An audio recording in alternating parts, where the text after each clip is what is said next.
Pour comprendre à quel point le phénomène touche notre quotidien, nous avons commencé par enquêter sur ces fameux bars tabac, qui font actuellement l'objet de toutes les convoitises. En coulisses, parmi ceux qui tirent les ficelles, nous avons découvert des organisations insoupçonnées, fondées sur le secret, et ce dans un seul but, tirer un maximum de profit. Pour cela, nous sommes donc retournés au Celtic, le petit bar du quartier de Belleville, à Paris. Oui, 7 €. Il y a quelques mois, Laurent a racheté l'établissement à seulement 24 ans. Et si le jeune homme a décidé de se lancer dans ce business, c'est qu'il l'a bien compris, les bars tabac peuvent rapporter beaucoup d'argent. Ça, ouais. Merci. D'abord, il y a le petit café au comptoir, 1,20 €. Laurent en vend jusqu'à 300 par jour, une valeur sûre. C'est plus de 90% de bénéfices sur chaque tasse.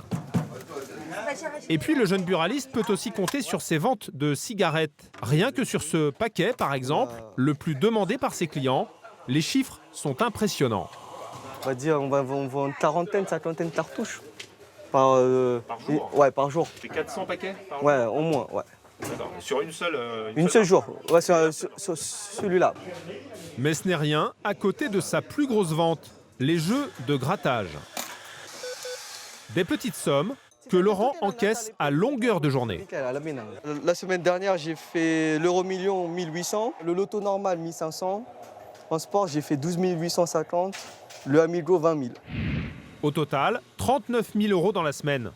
Et même si le jeune buraliste reverse une grande partie de la recette à l'État, il se met tout de même une jolie commission dans la poche, 2 000 € cette semaine-là. Dans le secteur, c'est nous le numéro 1 des vendeurs de grattage. Ah bon? Ouais. Et comment vous le savez? C'est la Française des Jeux, ils vous font il nous faut compte rendu. Ouais, un compte rendu, voilà.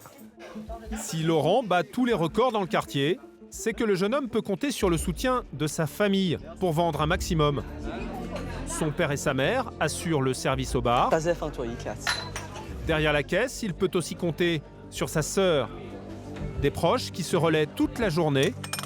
Laurent est ouvert 15 heures par jour, contre 9 heures en moyenne chez ses concurrents.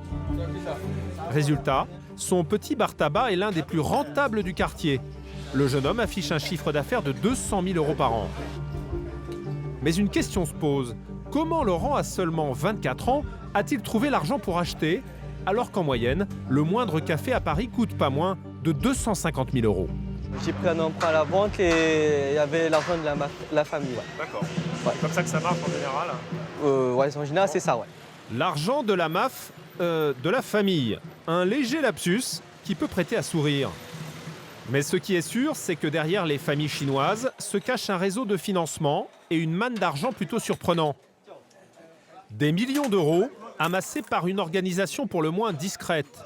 Une sorte de clan très soudé qui ne paye pas de mine, mais fait très rare, dont nous avons pu découvrir l'ampleur et la puissance.